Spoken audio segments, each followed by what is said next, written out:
o'clock then, right now, so- maybe a little earlier by the looks of it, I think. Less to order. Yeah. I'm gonna say, hold on, I'll give you a good guess. It's actually quite a bit to cover, so, and we have a lot of policies to approve, so it'll probably be 8:30 at the earliest. if This we are meeting all is called to order. efficient. Would you all please stand for the pledge? Pledge allegiance to the flag of the United States of America and to the republic for which it stands, one nation, under God, indivisible, with liberty and justice for all. Good evening. Thank you for coming. A couple of things that I wanted to start with. We have tonight, as we have in the past, an opportunity for public comment on items not on the agenda. That the policy around this is in the process of changing. I assume by September we will have an open comment period for items on the agenda or not on the agenda without previous notice. So we hope to have the policies and the guidelines in place for our September meeting. So there is, I think, no one from the public here who has asked to speak. So we'll move into the report of the secretary. May I have a motion, please, to approve the minutes of our last meeting? I move we approve the minutes of the regular meeting of Wednesday, June 16th, 2021. I'll second. That was Jen, thank you. Yep. Any comments or questions about those minutes?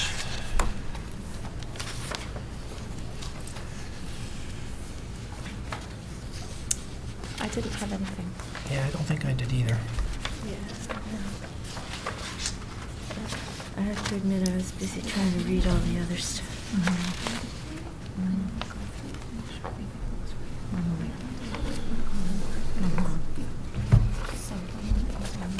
It was a long meeting because Yeah, even actually- with the condensed version, it was still a pretty big document. Actually, there was one thing that I wanted to ask about, and perhaps my fellow board members, or John, you will remember this more correctly. On page 4, in the observations about the members of the audience who spoke on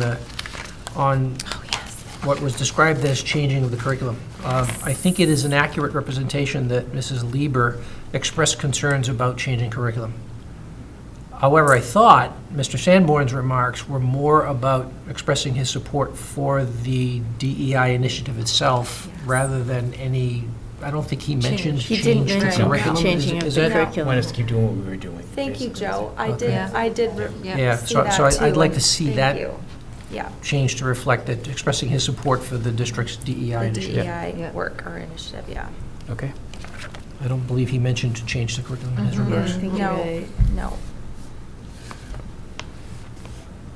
I'll talk to Elaine about that in the morning. Okay, great, thank you. Any other comments or questions? All right, all in favor? That is, you are allowed to vote, actually. Even though you weren't at the meeting, you are allowed to vote. So that is a 6-0, thank you. Which brings us to the report of the chair. I'll first give an update on the workshop that we just conducted. It was a brief workshop. We came out of executive session between 7:20 and really spoke about the outlines for a future workshop, which we will have prior to our next meeting, wherein we will look at the district mission statement.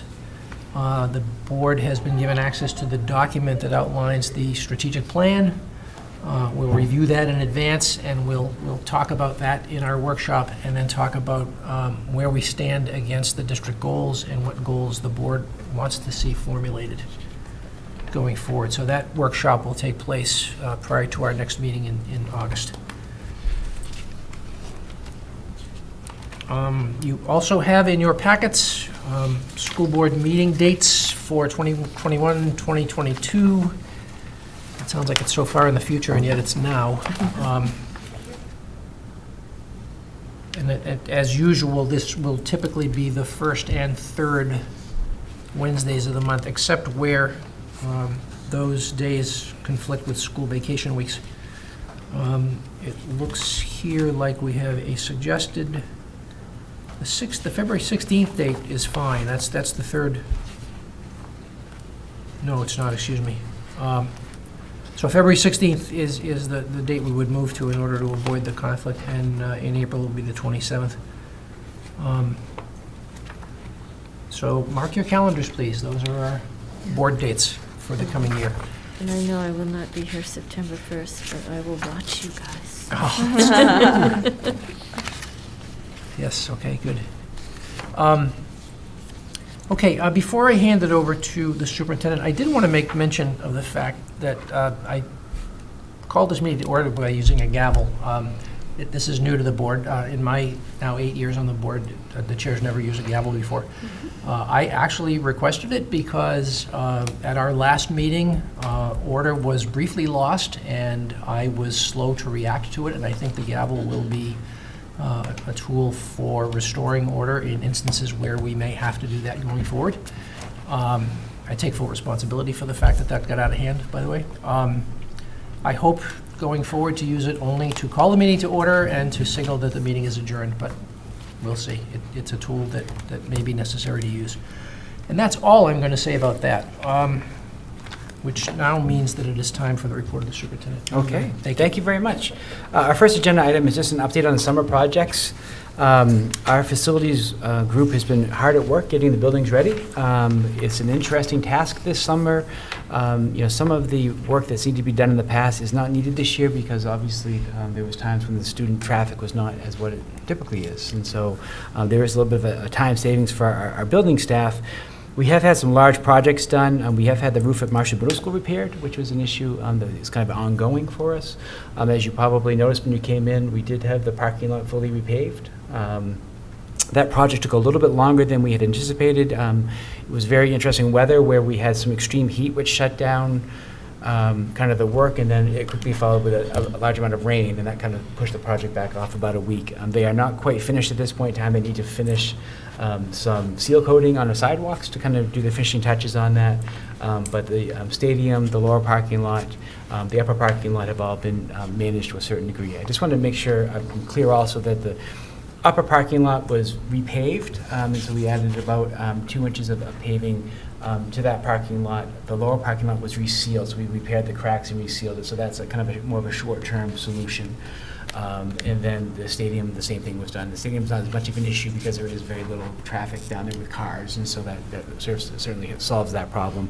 And we did create a rear access road. In the past, when people have been driving to adult education, they needed to drive on a dirt road, and that dirt road would wash out with this inclement weather, so we do now have a asphalt road there, which is a really nice step.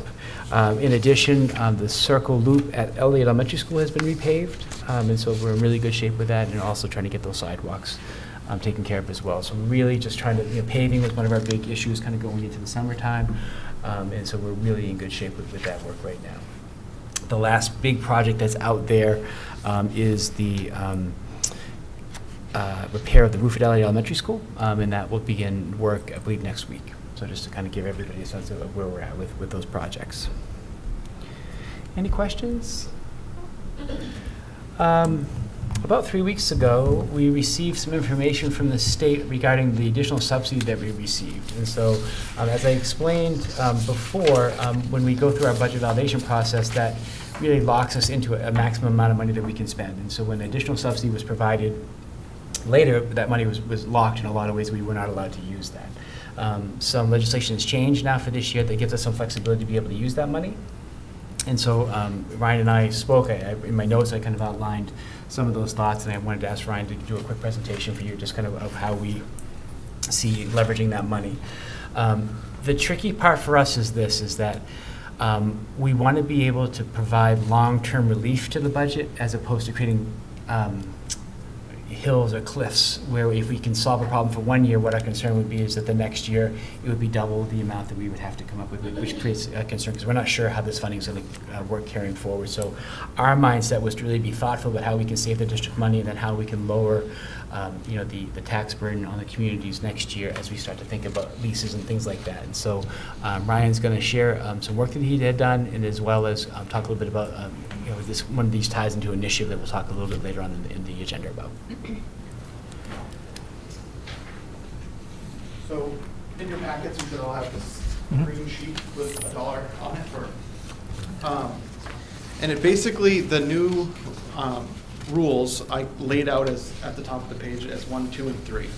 And basically, there's 3 options we can do with the money according to the new legislation. One is we can increase costs in the 11 expenditure categories in the budget. That's 100% new. That's not something you can typically do. If you receive additional subsidy after the fact, usually you cannot spend it. But this year, that's a new thing, and it's for the 21-22 school year only. Number 2 is something you can normally do. If you receive additional money, you can put money aside into a reserve, and that the school board can do that without going out to the public and asking the publics to vote. You can actually just say, we're going to take some of that money, we're going to put it in some of our capital reserve or special ed reserve. And number 3 is you can reduce the tax burden in the current year. Those are the 3 options. But really, there's a 4th option, which is they don't write down, but basically is we could do nothing, and all of the money would just go to our fund balance. So that's really the 4th option, is if you don't allocate the money for a specific purpose, then it falls to the fund balance at the end of the year. So as Mr. Caverly said, we decided to put together like a list of priority needs, or what we thought we should do with that money. So number 1, every year we allocate $500,000 to our from our fund balance to help balance the budget and decrease the tax burden for the taxpayers. Our fund balance is getting lower and lower every year as we do that. So one of the things we thought we should do is take the first $500,000 and we just say, we're going to take the money that we allocated from this year's fund balance for this year's budget, and we're going to take that out. So we're going to take that $500,000 and offset that. So that goes away. So we're not going to reduce our fund balance by the $500,000, but we're not going to spend that money. It's just going to kind of fall and kind of eliminate that. And that was a budget neutral conversation that we had. So going forward, we want to get off the dependency of the $500,000 carry forward every year, so that as we go into the year, we can budget actual costs going forward. So one of the other things we wanted to do was pay off some of our what we call one-off leases. So we do some leasing, like our technology leasing. We put a new lease in every year. We leverage a $50,000 lease payment. We buy $150,000 worth of equipment. So if we paid off those types of leases, what that does is, as Mr. Caverly says, we're creating a cliff for ourselves. In the future, we have to put that money back into the budget. Yep. But there are some lease payments that are not those typical like cycle leases that we have. So for example, the boiler lease. We had originally talked about maybe making that a cycle payment, but in all reality, the next boiler project that we're going to have to do is probably going to be at the high school. So really a better solution for us right now is to start putting money away into our capital project fund to be able to fund that. That is going to far exceed that boiler payment that we already have in the budget. One of the other ones that we talked about is the tractor and groomer lease.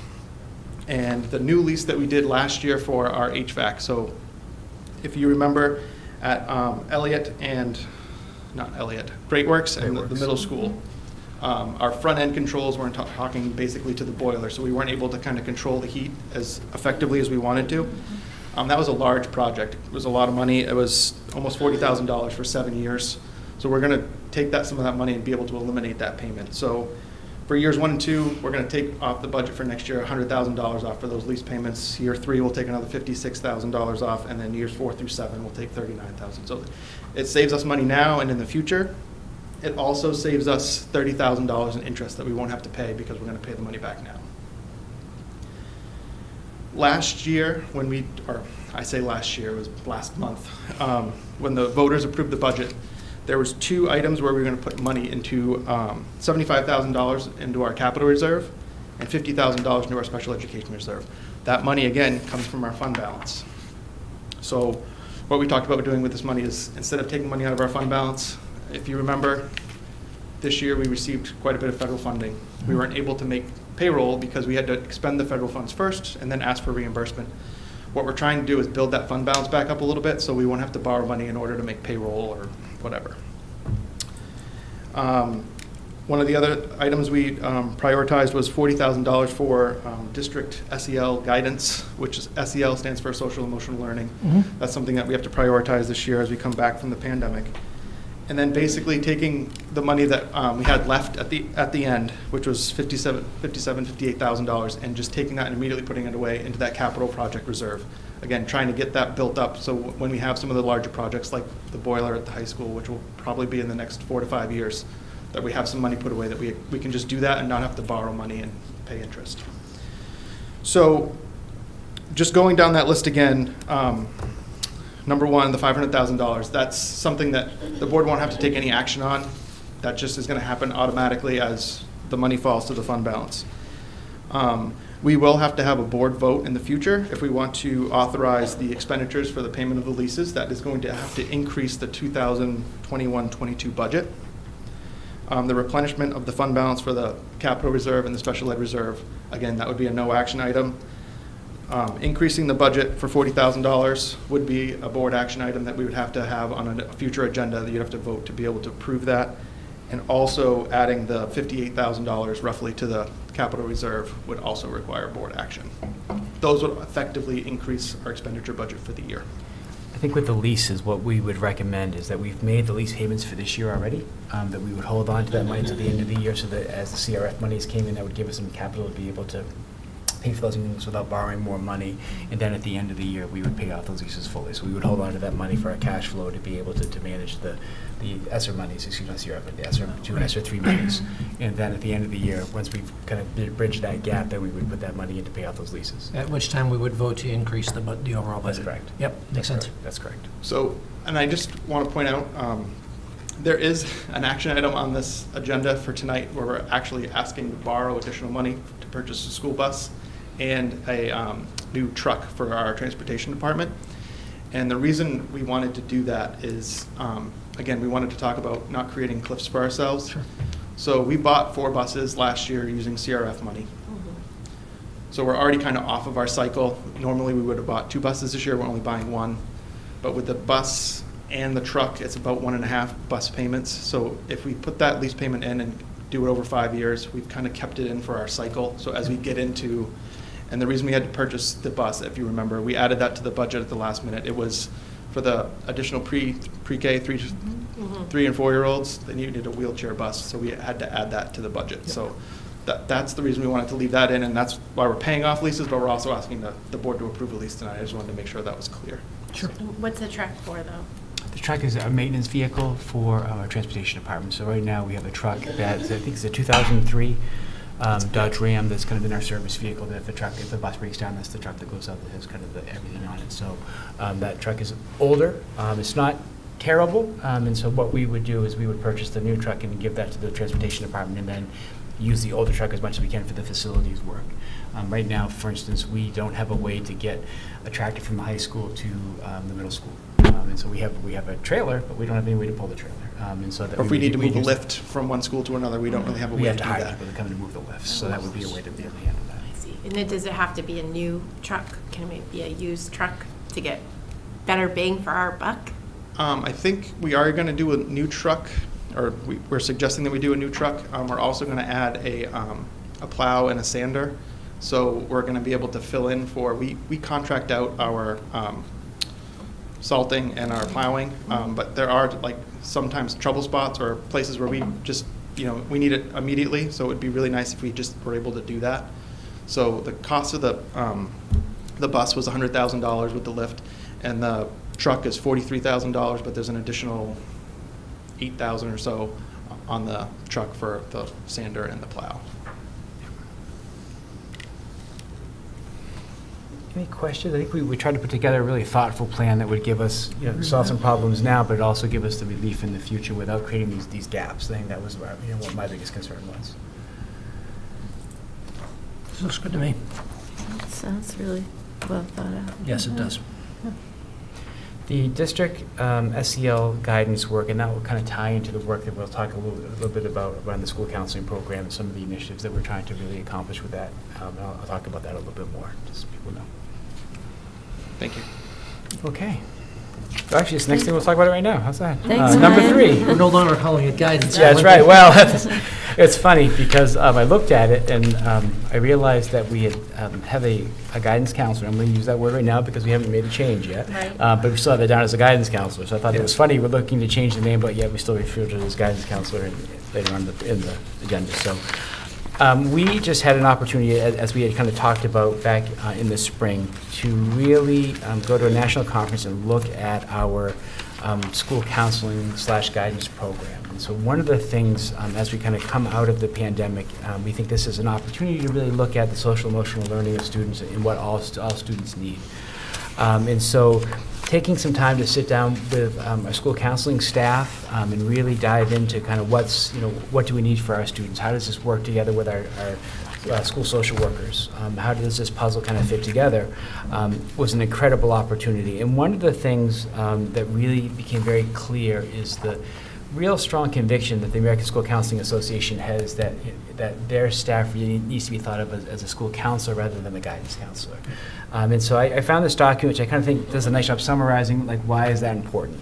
So I think our guidance counselors typically are considered to be reactive. Services to some, impact measured via feelings and perceptions rather than like true data collection. Other roles sometimes get in the way of that. So an example of a role that sometimes, as I reflect, district testing coordinator. Does that necessarily have to be one of our school counselors? I think we could find other ways to do that to free people up. At the high school, does a school counselor have to be the person who measures the community service hours? I don't think that necessarily has to be that, but it's kind of, there's these kind of odd jobs that I think sometimes the guidance department's kind of been a catch-all. And so this is some of the work that we'll be doing. And so that's also, when I talk about some funding things, that's kind of where that might be for some stipends and things like that. And people work in isolation, and so we did an unbelievable kind of self-assessment of really kind of going through it and like, what does a successful school counseling program, and there was, I think, 5 different levels that were kind of outlined. And the most glaring issue that I saw, first of all, was that our elementary school to our high school, the differences in services is really stark. And so really kind of getting an idea of like, what do we expect? We need to create that backbone for the entire district. The other thing that was really, and I had never thought of it in this context, was the data collection around what we're doing with those services. And so part of that is, how is your time being used? And the idea around a school counselor is that you want 80% of your time to be directly with students. It's not, it's kind of those I'm afraid in some of our places the time away from students is greater than that. And we want to really focus on what that might be. Now I want to be 100% transparent that 80-20 is what they say, direct services, indirect services. That's a pretty lofty goal. I do not think that we can get there. I'm going to be 100% honest. There are some things that I think make sense where they are. So for instance, the coordination of the 504 plans is really handled in the school counselor or guidance office, and that would, in my mind, that would stay there. That's something that's an important part, and I think that is working directly for students and on students' behalf. But there are other things that we can look at to say, look, what are getting in the way of being able to access the classrooms. And so I think our elementary schools, I think it might be a little bit easier transition, where I think at the high school, I think there's going to be some philosophical changes. And I think that's a good thing. And I think the staff is really ready for that. One of the positive notes is that they've really been focusing on, I think they're calling it a hawk block, but basically having a block 3 times a week where you can be with your advisory and be able to get some supports that you need, and how do we leverage that time to be able to impact students. Ultimately, the big idea is that we can't have a single guidance counselor in a building and expect that person to be responsible for the social emotional needs of every child in that building. That's just not realistic. So they've got to be able to create a filter to be able to help them manage that, and then obviously as things escalate, it gets closer to them. If it gets too much, that's when our school counselor, our school social worker program would kind of go hand in hand with that. So there's going to be a sequence that we're going to build. And so school counselors, proactive, data-driven, programming for all, and so like that goes back to that classroom guidance, as it used to be a special, would be referred to as. Impact measure via achievement, attendance, behavior data, so we're collecting data around students and student success. One of the things on the grid that kind of came up was guidance, and they still use that word in this, was guidance, closing the gap. And I think what we talked about was, like, let's identify what that gap is. And that gap is not math, English, science. It's the social emotional piece. And if we can get the social emotional piece under control and focus and have a child feel engaged, that they belong and are part of things, then the academic pieces will start to take care of themselves. But we need to start kind of with that bottom of the pyramid, if you go back to Maslow's hierarchy of needs. And so that's kind of the big idea. And really, school counselors are school leaders, and so they're the experts in social emotional learning. Like, those are the people that we have in those buildings, and let them be the experts in that area. And then develop and manage and evaluate comprehensive school counseling program. And so part of that is that school counselors will do short-term counseling. That's a big idea, but they don't do long-term counseling. I think that's where we're going to do some work around, working with our school social workers to be able to do that. One of the things that was really, I think, caught a lot of our attention was the idea that we can do circles where we really are spending time building, collaboration and trust and understanding among students. We do that in the elementary schools, really through our responsive classroom model. That's really what that's all based on. How do we carry that on into Marshall Middle School? How do we carry that on to Marshall High School? So that's just some of the work that we're doing. So the first step in this process, I think, is, in many ways, we'll do the work no matter what the title is. But I think it's a symbolic change to say, look, this is a path that we're moving down. Let's really try to hold ourselves accountable to what this bigger picture may look like. And so that would be the recommendation that I would ask the board tonight. I'd like to get your feedback on that. Yeah, this doesn't require board action per se, but you're looking for input. I'm looking for input because, Yeah. like, the reality is, we were, at the conference and looking at our websites and, guidance counselor. So we're going to have to rebrand and say, wait a second, we need to be thoughtful of this. It's going to take some time to do that. And so, I guess I've gone through a similar phase of my life when I was a physical education teacher, and everyone, that's a gym teacher. Like, no, it's a physical education class. And like, you try to, so it's important to represent what we're asking people to do. Sure. And so this is just a first step in that process. I think the title is important. I think it ought to reflect what we want those people to do and what they're actually doing versus what they used to do 15 years ago. Seems perfectly valid. Well, it goes without saying, I'm 1,000% it. So I've been to this conference many, many times. My main clients that I have are school counselors a lot of times.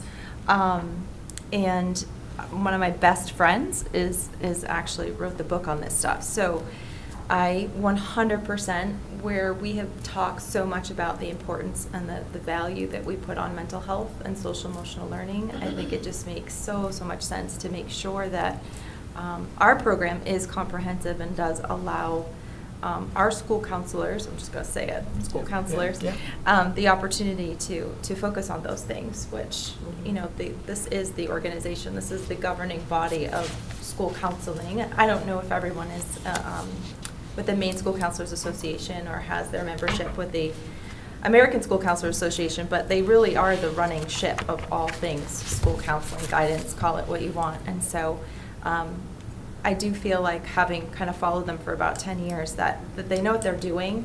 They renovated their mindsets and behaviors standards for just a few years ago. So there's like really new information, new procedures, new everything, and all the states are following along. And in fact, Maine just came out with their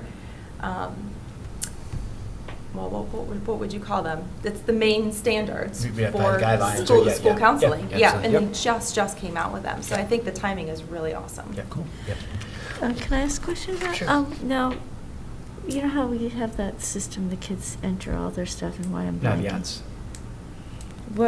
What impact will this change have on that kind of stuff? That's a great question. I think that's something that we've got to talk about, because I think at times, as students get older, the process is what drives things, the process. And I think this is really more of a student-centered, like what's for all students. I think those are the type of conversations to say, is this a priority? And it may be a great management tool for part of those tasks, but there may be some other things that we might say, this may go off to the side. I'm not saying that Naviance would, I'm just saying that. No, because I'm wondering, if this, I agree that we need to focus on that stuff, but I think we also need to, maybe we have a dedicated person who helps kids with college and vocational and career counseling, and separate that from this. But I think that's an important thing we can't let go of. Absolutely. York actually has that. So does Portsmouth. Yeah. Yeah. So I am going to, part of the money is to bring an outside group in. I'm going to try to work with ASCA to have a person come in, and they do a one-day professional development that says, getting started, basically, is the big idea. And having them come in and have this conversation, because There's a risk, I think that I don't want it to be that this is Big Brother coming down and saying, you must change. This is about, like, what's the best thing for students? And so to have a facilitated conversation is one thing. And then we've also reached out to some people who might be able to serve as consultants for us as we do this work, particularly at the older levels, who've had some experience in York. And so that's some of the work that we're trying to do, to have some voices at the table. And the big idea is that, there's time every Thursday. The part of the work is that, every Thursday I'd like to have the middle school and high school counseling staff together working on their curriculum. And then in the afternoon, it'll be the elementary schools together working on their curriculum. Because it used to be, this is one of the good things of the pandemic, but 2 years ago, people used to say, well, look, by the time I get my car and I drive to the high school, it's this time, and it's really only worth a half hour, so it's not worth it. But now with the use of Zoom and Google Meets, that barrier is kind of removed now. So I think we can be able to have that consistency. One of the things also that we'll talk about is really about how do we do a better job of transitioning students between buildings. And that's one of the, kind of one of the goals as we kind of looked at this, is that how do we build that scaffolding for not only students, but for families and for staff as well. So, any questions? I'm excited about it. I truly am excited. There's going to be an exercise around updating systems with new job titles and all of that sort of thing, right? I presume.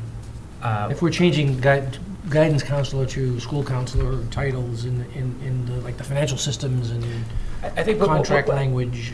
I think the certification is still a guidance certification. I think by the main EPS formula, it's still under guidance services under that. So there's things that we can't change, but I think the stuff that's simple for us to change, like our website and kind of rebranding, kind of the work that we're doing. Okay, thank you. And I think, is there some plan in place to sort of market this to students? Who, I think there's a big part, a group of students who sort of see as guidance counselors, like, if I need some help thinking about college. Yeah. I'll give you a great example. To me, it would be an opportunity, and I'm brainstorming right now, but an opportunity for me would be if we have advisory every day, or say we have advisory 3 times a week, how do we have, really school counselors come in to model social emotional learning for our staff? Because that's, for some people, that's a really natural thing. For other people, like that's, I want to teach, physics, and that's what I want to teach, and so, but there, this is a great opportunity to model and be able to develop that system around what's the best thing for students. And again, that's why I think the pandemic is one of the positives that could come out of this is that we can really reprioritize what's most important, and bringing those kids back and making those connections is the priority. So. Not to say that physics teachers are emotionless. No. But I mean, I think it's. I majored in physics. Yeah. It's one thing to be, we said it before, to be a first grade teacher where you're responsible for everything for that child, from soup to nuts when you come into the doorway, and to Marshall High School where you have someone changing classes 8 times over the course of 2 days. That's a very different approach. Right. And so just being mindful of that. So, perfect. It's so great. I just want to mention, you're talking about SEL, and I'm thinking, yes, there are SEL curriculums out there, but SEL is very much a core value too. And it just goes back to our conversation about the teacher opinions and making sure everyone feels safe and integrating it into the everyday fabric and culture of our school. And that applies to math class, that applies to the same across the board. Yeah, absolutely. So I think that modeling idea sounds really exciting.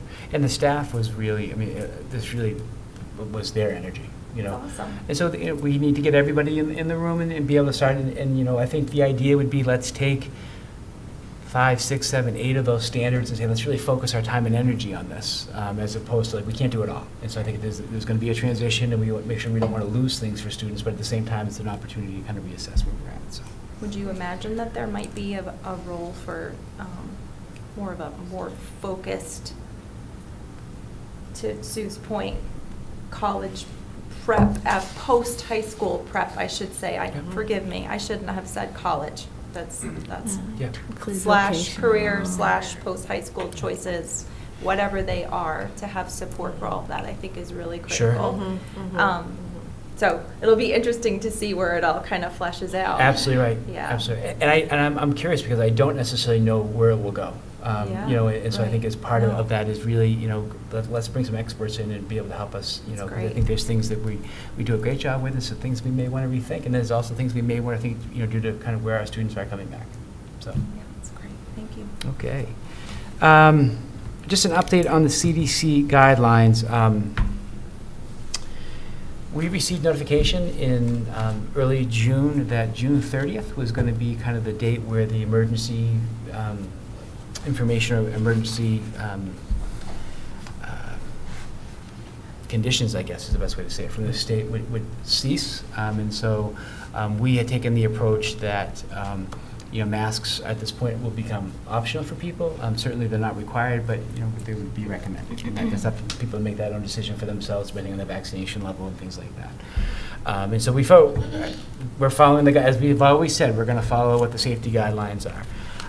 Last week, I felt like out of the clear blue, we received kind of a communication from the state saying they've kind of relooked at things, and due to national CDC travel guidance, if people were to be on public transportation, they would be required to wear masks, which kind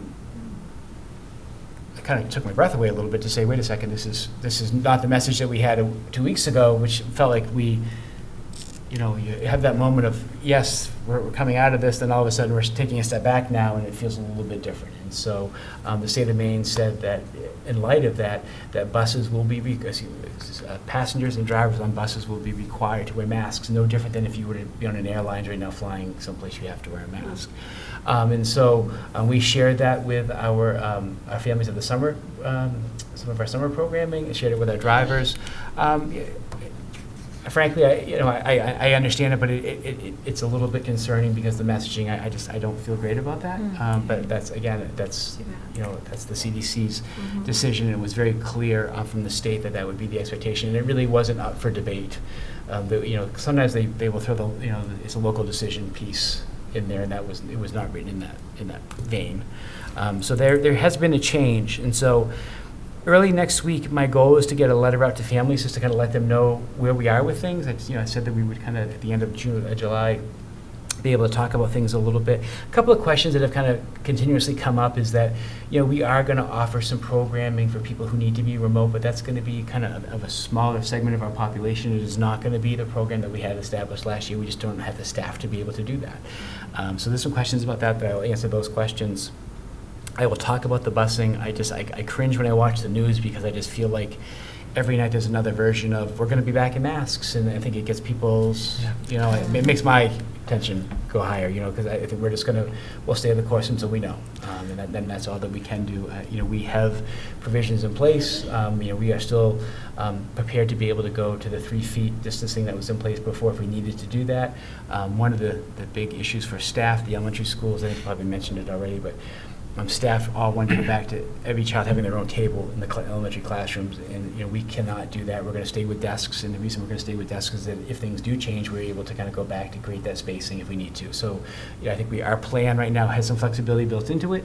And then the big piece is going to be getting some public feedback on the pool testing. And so, I will meet with the district nurses next week. We will create a survey to kind of find out where the families stand with that. That really is going to become a mathematics problem. If we don't get 30% of the people that are interested in doing it, then it really is not a sense of doing it. If we do get 30%, then that obviously would drive the decision making. Remember that 30%, as I last knew, and this may have changed, but I will double check with Judy Doran, is that number is based on the total population in the building. So if at Marshwood High School, you would take the 706 students, and then you would add 75 staff members for a total, let's just say, of 780, and it would be 30% of that. So we would need to have at least 240-ish students and staff involved in order for that program to be supported.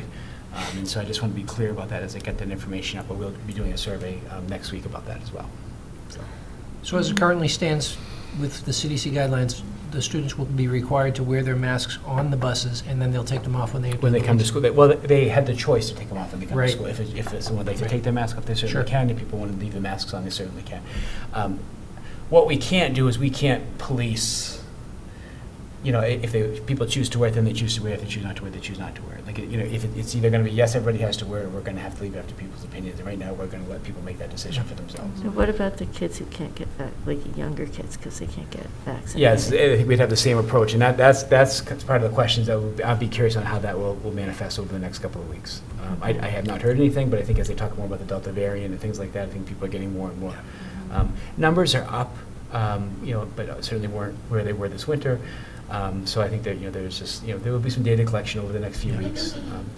But as was the case all last fall, we expect updated guidance from the CDC based on changing circumstances. That's correct. Yeah, that's correct. Okay. What's the difference between riding the buses and being in a classroom in terms of wearing masks? Great question. I don't have the answer. So they just put school buses Public lumped it in with transportation. public transportation. Yeah. It makes, Just in terms of safety and. I have questions of the logic behind that. I'm being honest, I don't know. It seems, yeah. So.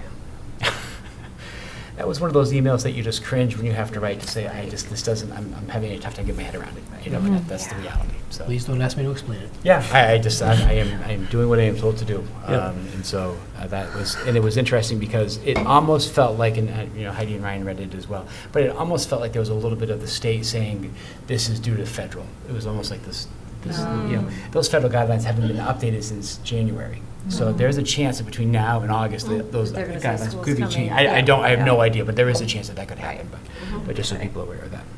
So, any questions? Okay. Let me go to the update on the Southborough School Resource Officer Memorandum, and Jeff's here with us today. Jeff, myself, Ryan, Chief LaJoy, all met a couple of times over the last few weeks to really talk about kind of creating that memorandum of understanding. And so we really used the Elliott model that we had to be able to have those conversations. And really, I think the document itself has some very, very minor changes. I think some of the changes are more structurally and around evaluation. And so I think the Elliott document had kind of that twice a year evaluation that would be done with the principal, superintendent, police chief, with the resource officer, whereas Southborough has a little bit different structure around their evaluations, and so we customized it to that.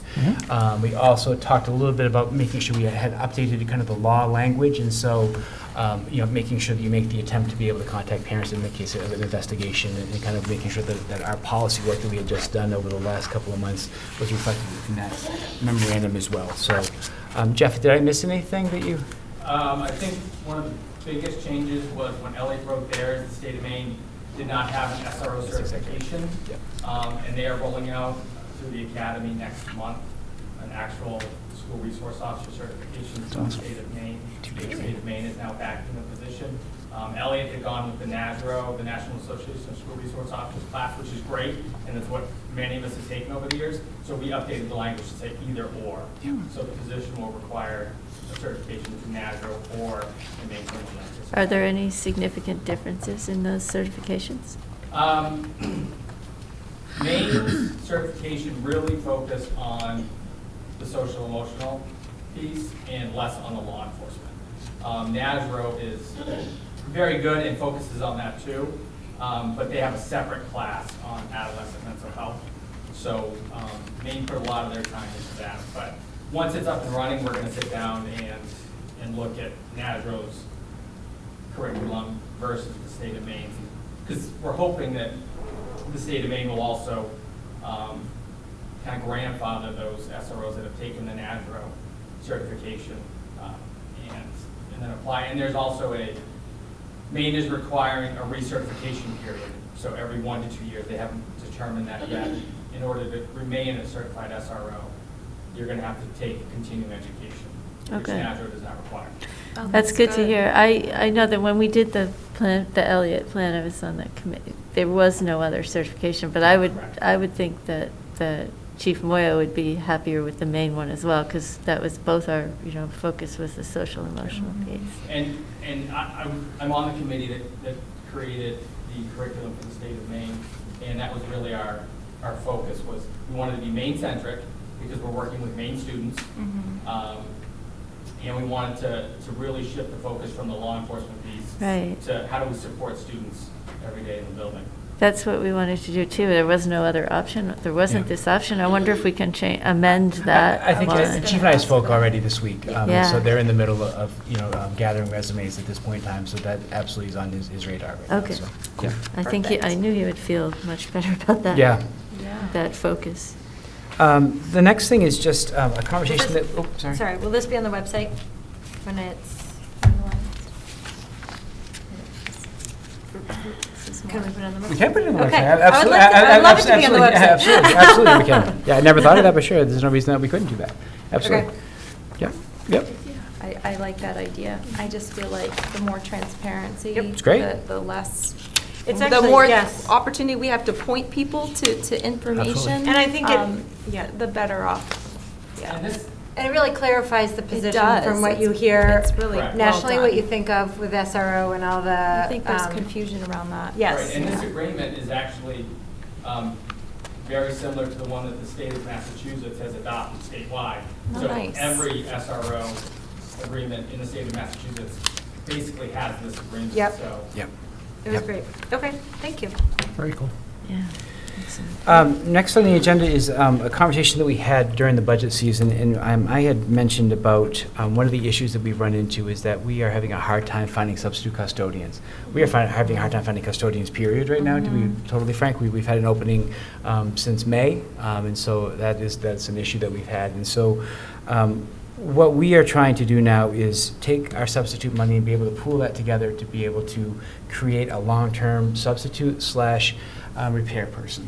And so what would that mean? So the idea would be that they would help with kind of the chlorine levels in the different schools. That's one of the things that we track. They would be the projects. So the joke kind of made me laugh. The window in the conference So room. the window in the conference room. It's been at broken for a year. Yeah, at the superintendent's office has been broken for a year. We can't get someone in to fix it because all of the contractors are so out straight. And so for to come in for like a small job like fixing a window really isn't necessarily right on their scale. And so the other thing is that we feel like we can save some money if we're able to do some of those small jobs in-house as much as we can. And so we would use that person to be able to do some of those small jobs, be able to manage the, kind of the job management system, the work order system. And then if they weren't able to solve the problem, then we can always escalate it up to be able to work through getting a contractor to be able to come in and do some of that work. So this is a budget neutral decision. I think what it does is it does take some flexibility away from the principals, and I was very clear about this during the budget process. And so we are taking their substitute money. We're leaving, I think it's at $4,000, $5,000 in each building for just an emergency, just in case, and then pulling the rest of the money back centrally to be able to fund this position. We will take a little bit of money out of our facilities money because that would be the money that we would be spending to do those kind of odd jobs. So it is a wash. So this person will also be able, as I said, help with the water management system is a tough task in this district right now, and it's only going to get tougher statewide. And so we have 2 chlorination systems that are in place right now in our buildings, and so this person will also help kind of manage that. So here's the big idea. If someone's out sick one day, we're not going to use the long-term substitute. We wouldn't call a sub typically for someone being out one day, right? That would be, we would be able to create some leverage to be able to do that. Now, multiple days becomes a different thing. And so kind of our line is to say if someone's out 3 days or greater, that's when we would activate this person to be the substitute to be able to kind of fill in the job duties that they would need to have done. So that's kind of the big idea. So I just wanted to, I know we talked about it, but I wanted to be transparent. So it kind of creates another level. So we have our building custodians will kind of have that handy person, repair person, and then we'll have kind of the coordinator of facilities position that we have currently. So Now, will this person be eligible for benefits? yes, it would be a full-time 40-hour-week job. Yeah. And frankly, that's part of the reason why we were able to pay for the salary out of the sublines, but then the additional money would for the facility maintenance accounts. That's where we'd have to pay for the benefits out of. I would imagine it'd be maybe a little bit easier to find someone to fill this position than part-time Fill in. subs Yes. that Yeah. are, Yeah. The hard part is it. I don't want to misspeak right now,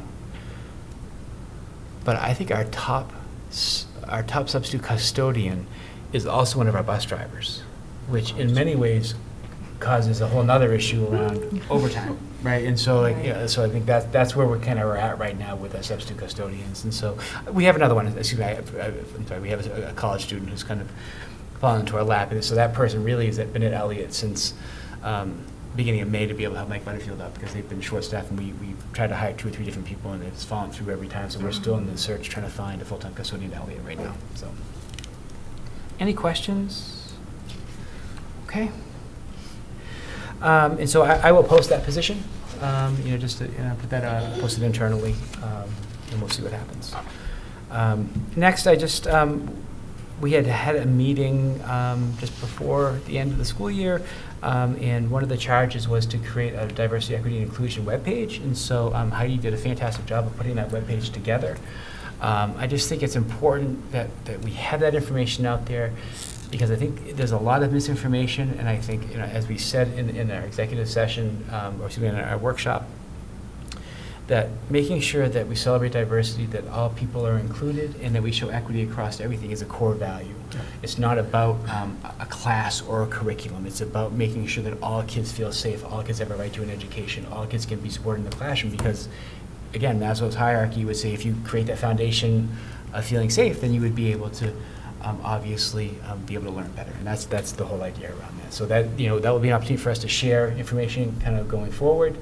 We do have some work that we'll be meeting, Heidi and I will be meeting with Jermaine in the next couple of weeks to kind of talk about what next year is going to look like. We have kind of planned out a professional development calendar for next year, so there will be 2 clear opportunities for some DEI work. One of that will in likelihood be around the strategic plan, as we talked about.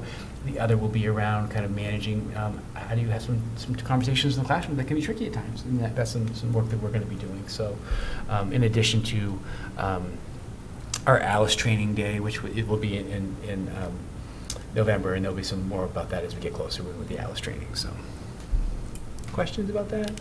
Not so much a question, but maybe, are there plans to display some events like that correlate with the DEI, like sort of training opportunities for the community and training opportunities for?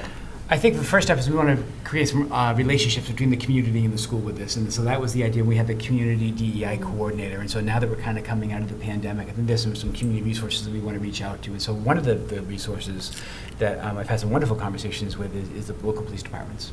And saying, when we do these trainings, let's bring in and share our resources and have these conversations, because they've been doing some great things that would benefit us as well, as we'll be able to have that relationship. The other group locally that I think has the Elliott Police Department has had some real success working with is the Baha'i Temple in Elliott. And so being able to engage that conversation is a conversation we haven't had yet. I think would be a very, very worthwhile conversation to have. So absolutely, that's kind of our next step, is to build those community relationships. Yep, 100%. Questions?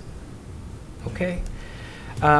Sad to announce Laura Detweiler, who is a school nurse at Central School, has resigned. She has another opportunity working in the nursing field. I will just say Nina was devastated when she got the news that she's one of her key people to help her with some things. And so Laura will certainly be missed. Any of our school nurses, after the last 18 months, I have nothing but the highest respect for the job that they've done, and certainly the institutional knowledge of Laura leaving will be felt. So I just wanted to thank Laura for everything that she's done for the district.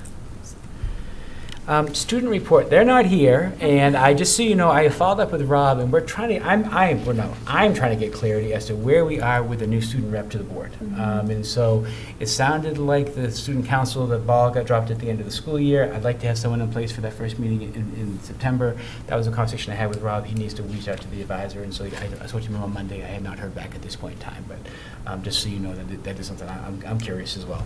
So how does that work? Do the teachers nominate folks? No, the student council handles that 100%. And so if they're interested, they go, they're involved with student council, then they apply for the position. They create an interview committee of their peers, and then they apply for the position, and then they elect a representative.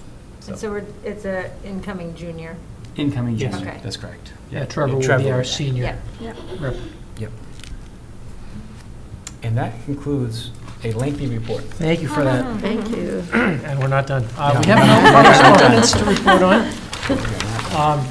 Also, all 3 of our committees have not yet met since last they were reported out. So Finance and Facilities will next meet on August 18th, prior to the regular board meeting. Ed Policy, this says next scheduled meeting is September 22nd, but I believe we decided earlier this evening we're going to schedule one earlier Try to than go that, because we have a lot going on. If you can do it in the next couple of weeks, that would be great. That's my goal. So we expect the Ed Policy Committee to meet sometime in the next couple of weeks. That's good. Great. And then the Social Emotional Learning Committee / Wellness Committee, date of next meeting is still TBD, but...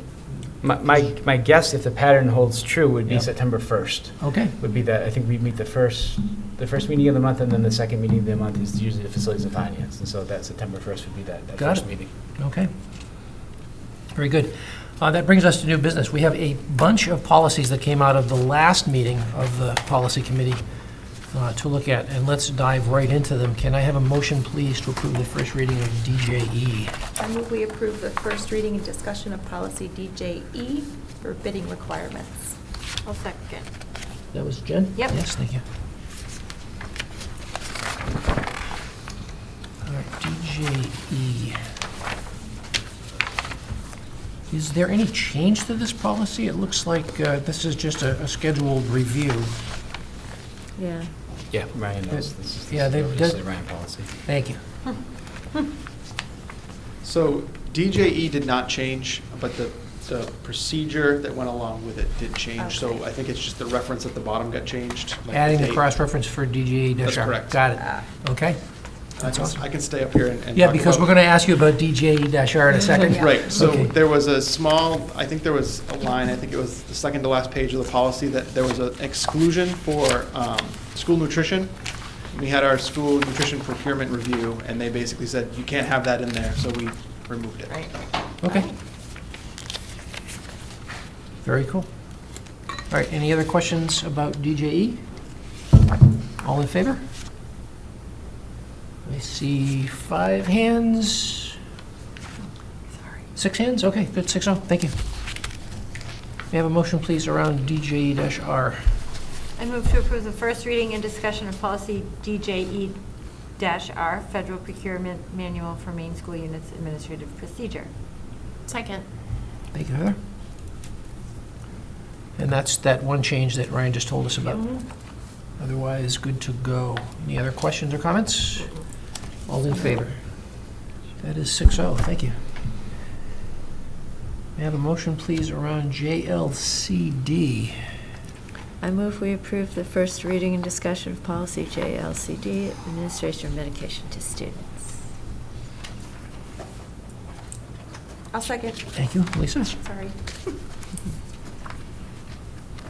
All right, what changes have we in this policy? Yeah, and I can't remember, but it was quite minor, I believe. It's just Yeah. wording, looks like. Yeah, It there was looks a like couple. in number 2, it's E2 instead of R1. Yeah, we've changed the Just a little, occupation form. couple of small language things. Designated school official. Yeah, and dispensation and becomes administration. That makes more sense. Yes, And this is new, this statement on the back, does that mean it's new if it's highlighted? yeah. Yes, that's exactly right. And so I think there was some concerns around students who may have had a prescribed medication being deemed ineligible for certain things because of the use of that. And so that particularly Oh. came up underneath the medical use of marijuana in schools policy. That was probably some of the Yeah. questions. Okay. Yeah. Questions or comments?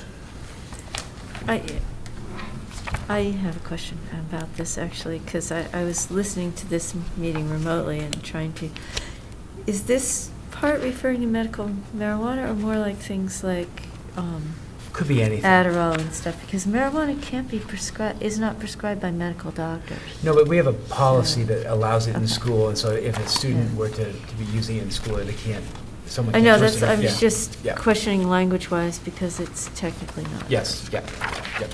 Okay, cool. Yeah, this, actually, at the start, this policy says that it does not apply to medical marijuana. Yeah. That's a separate Yeah. policy. But That's that's where it why came I from. was- That's where initially it okay. came from. We Yeah. added it to this policy. Yep. Yes. Oh, I see. Alright. Yeah, Oh. I'm sorry. I forgot That about makes that. sense. Good.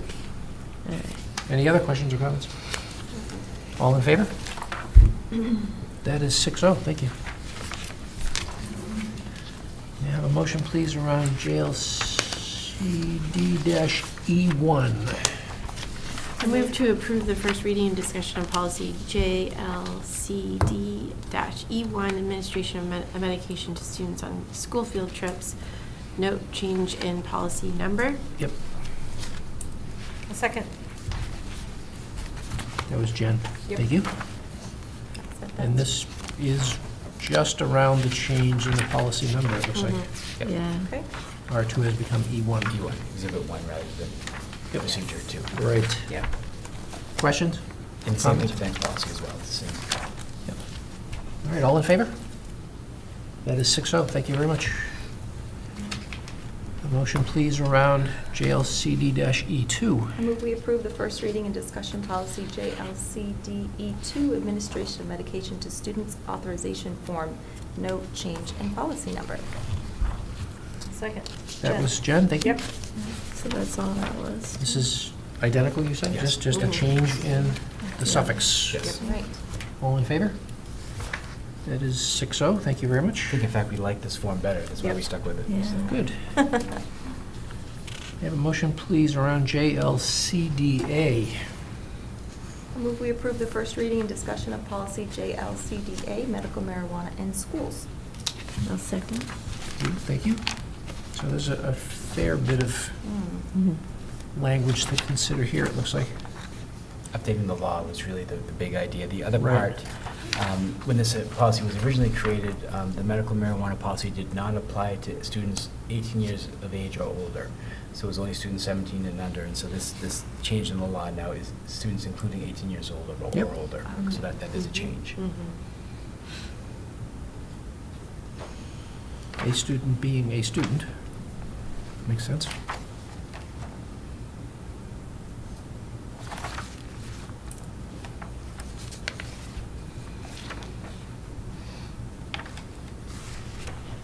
Okay, that additional paragraph at the top just appears to be clarifying language around, Yeah. Change the law. yeah, what's behind the policy, right? Yes. Yeah, good, okay.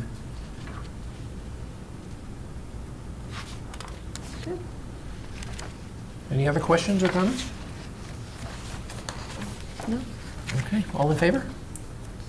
I see 6 hands, thank you, 6-0. Let us now look at KE, Public Concerns and Complaints. May I have a motion, please? I move to approve the first reading and discussion of policy KE, public concerns and complaints. Second. Thank you, Lisa.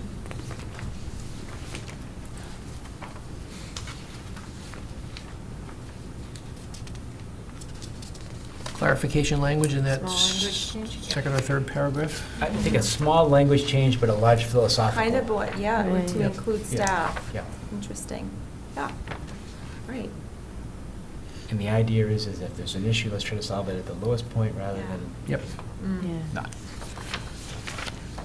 That seems like an important one. Yeah. I didn't realize that wasn't in writing, so that's good. Yeah.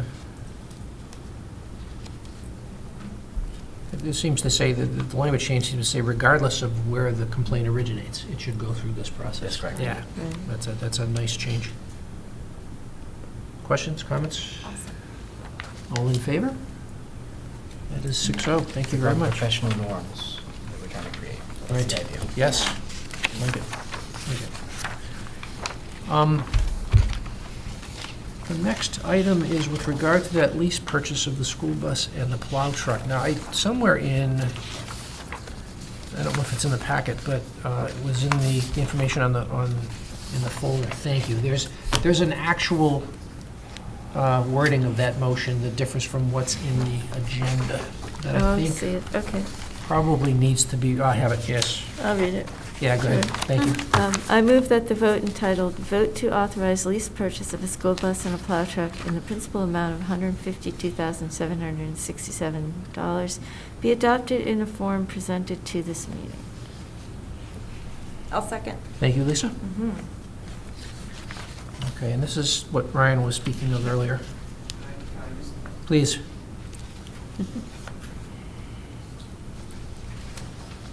So if you look at the lease proposal from Androscoggin Bank, you look at the equipment that's listed, it says one used, and we are buying a used bus. It has just a few thousand miles on it, but it's not a 1992 bus. I noticed that typo today, but Heather is the one that contacted the vendor. It actually is on the vendor's proposal that it's a 1992 bus as well, but we're not buying a 1992 bus. Thank goodness. I mean, I'm all for vintage, but.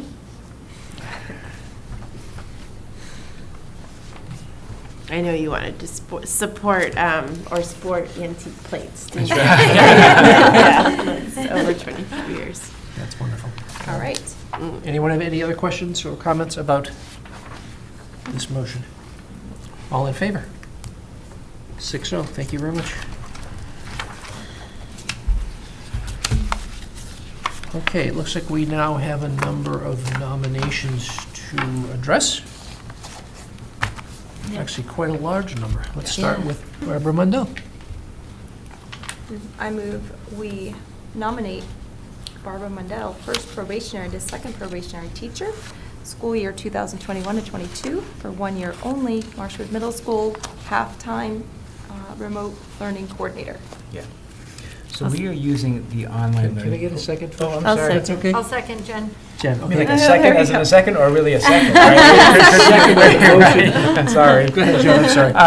So at the middle school, we are using a program called Edmentum, and that would be the program that we will use for students who need to learn remotely. And so Barb is going to be, they provide teachers, they provide support, it's an online platform, but we also have a person in the building to be the kind of contact to help coordinate that with families. And so Barb is going to be that half-time position. So she traditionally has been a full-time educational technician. She is a certified teacher, so she'll be kind of that hybrid position. She'll be a part-time ed tech and then a part-time teacher.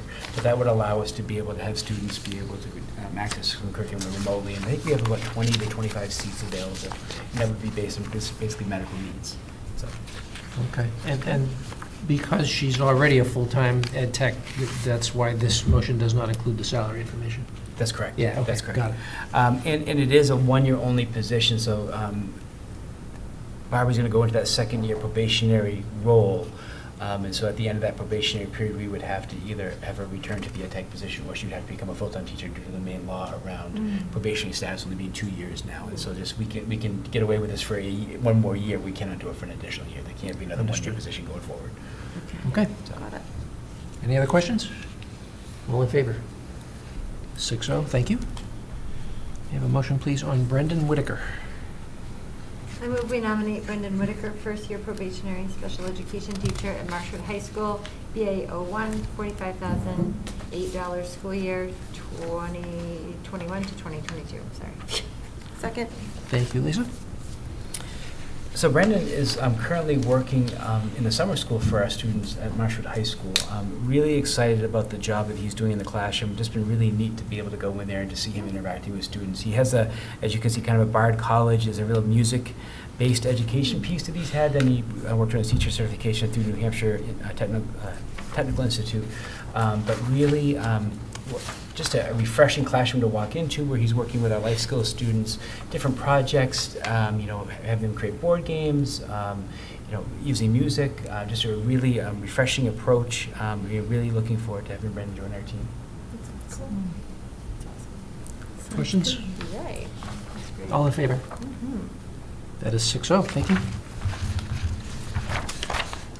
Motion, please, with regard to Allison Richards.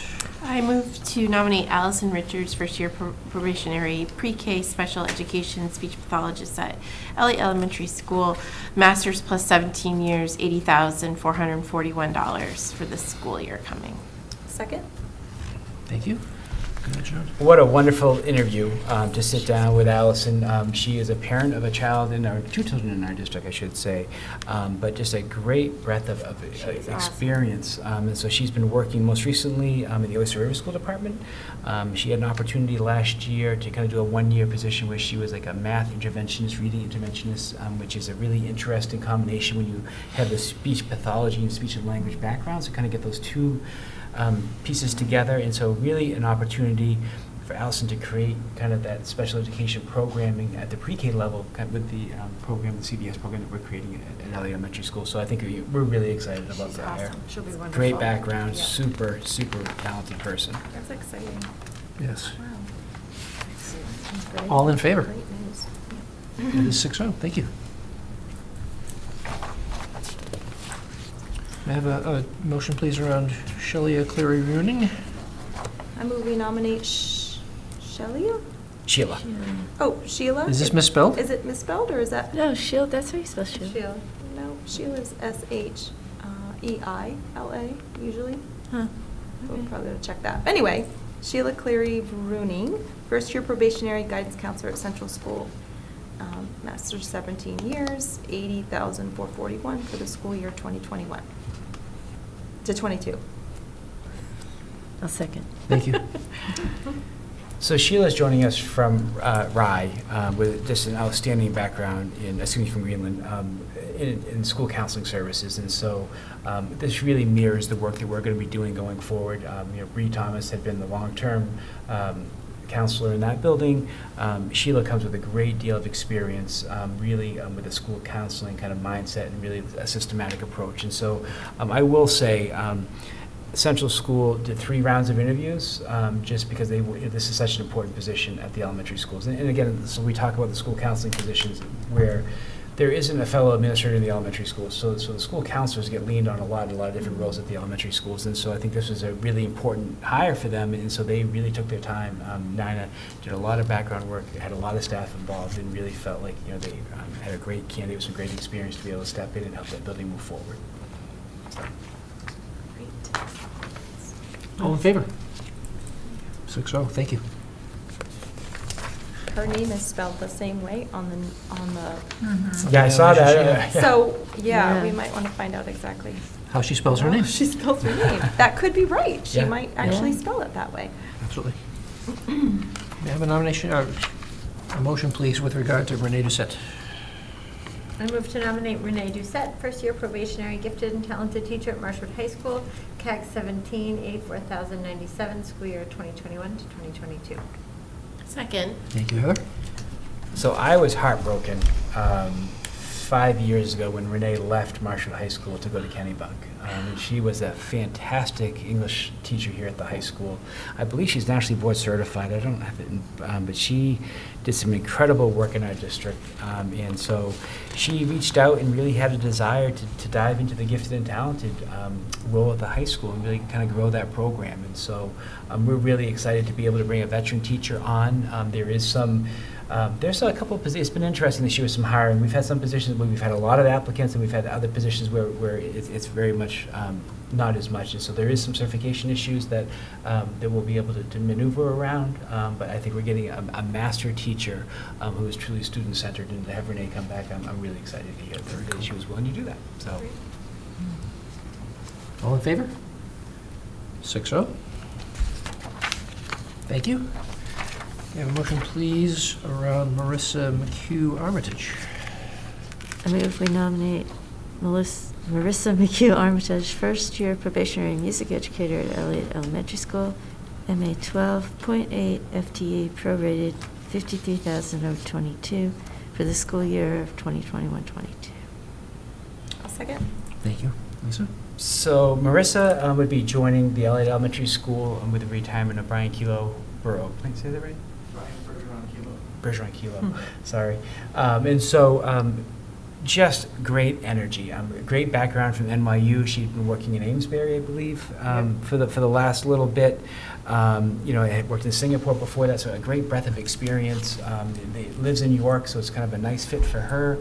It is a .8 position, so I think it made sense for her family, but to really be able to get our students excited, and continue the work that Brian had done for us over the last few years. So I'm really excited. I got to be honest, we've been very fortunate with our hiring. We've been really happy with the candidates that we've been able to bring forward this year. So, and Marissa's one of those. Very cool. Yeah, that's great. All in favor? 6-0, thank you. May I have a motion, please, around Katelyn Williams? I move we nominate Katelyn Williams, first-year probationary grade 7 ELA teacher at Marshwood Middle School, MA 14, 70,447 for the school year 2021 to 22. I second. Thank you, Heather. Ooh, MIT, huh? Yeah, so Katelyn has got a really impressive background. So she is a linguistics and philosophy major from MIT. And then while she was at MIT, decided, I think I really want to be a teacher. And so then super supportive family, decided to go back, and she got her master's degree at Salisbury State University in Salem, Massachusetts, and then began to work as an English teacher at Danvers High School. She has been there, I believe, 13 years, if my math is correct. Has been living in Elliott for the last 5 years. Just a really highly qualified person with some great experience. Clearly has some great teaching experience. It was a really, there was a very competitive pool of candidates to choose from. But this was the candidate, and I think Katelyn will do a great job as kind of joining the 7th grade team at Marshwood Middle School. All in favor? 6-0, thank you very much. May I have a motion, please, to nominate Ilaria Zinser?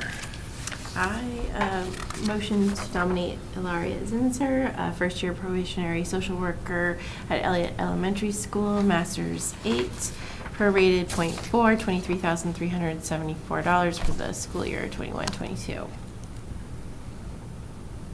A second. Thank you. I'm sorry. It's okay. So I have had a ton of conversations with Ilaria, and I never realized that she was a social worker. So just a great conversation and just some great experience. Working at Shapley for quite some time, working as a social worker for hospice in Damariscotta, and just really has a great breadth of experience.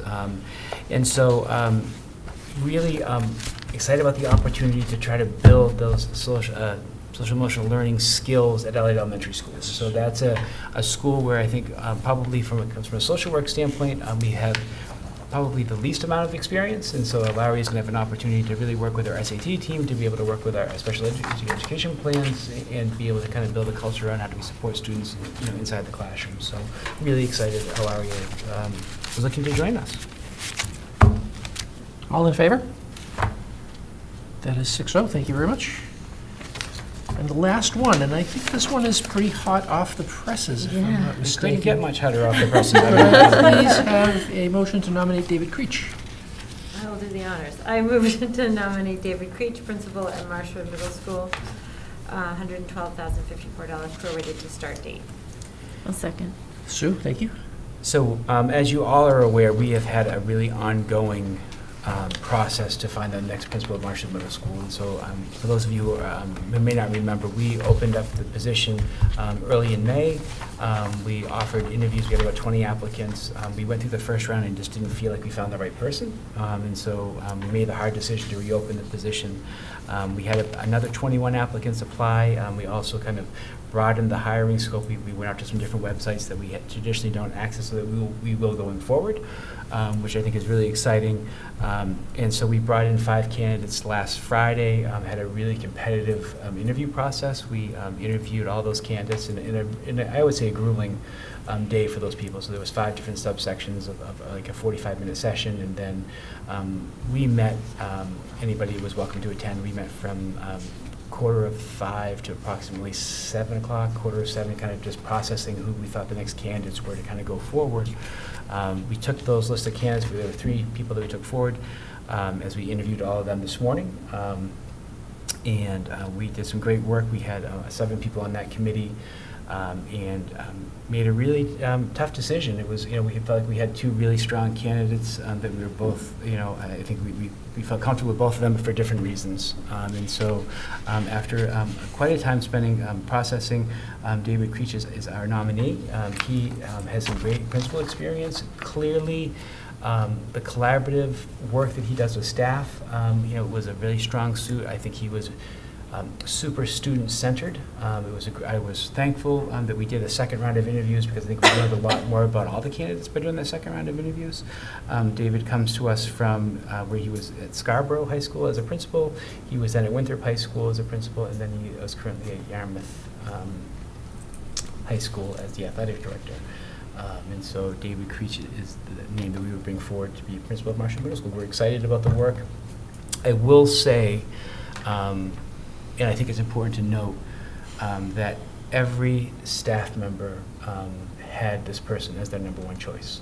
And so Awesome. I think that's a very strong vote of message that was, I think, that we was sent to us as the committee. And so just a nice statement to the interview Certainly process. is.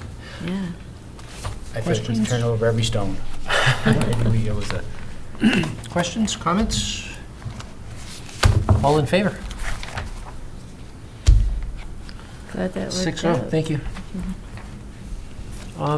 Any board members have anything else they want to say at this time before we adjourn? Okay, I guess I should say, because it's your first meeting, Kate, welcome. We have a tradition. It is not in any way written in the bylaws, but traditionally, the newest member of the board gets to make the motion to adjourn. I move to adjourn. Do I have a second? Second. That was Heather? That's right, it It is has to Heather. be. All in Usually favor? Heather. That's the tradition. 6-0. Yay. Hang on. Have it. We are